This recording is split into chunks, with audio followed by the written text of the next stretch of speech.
দোয়াটা শুধু আমার সাথে একবার পড়ে যাবেন, কোথাও লিখতেও হবে না, মুখস্থও করতে হবে না।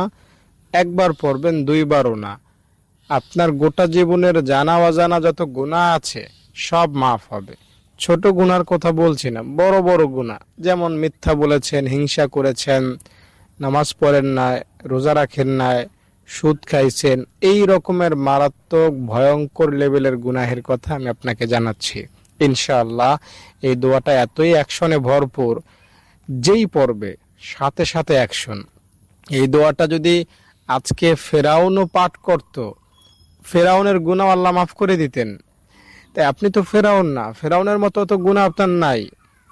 আপনাকে আল্লাহ তাআলা নিশ্চিতভাবে ক্ষমা করবেন। দোয়াটা পড়লেন মানে নিষ্পাপ হয়ে গেলেন, বাবু একদম মায়ের পেট থেকে বের হয়েছেন ওই রকম হয়ে যাবেন। হাদিস শরীফে এসেছে, নবীজি বলেছেন 5 বার যদি কেউ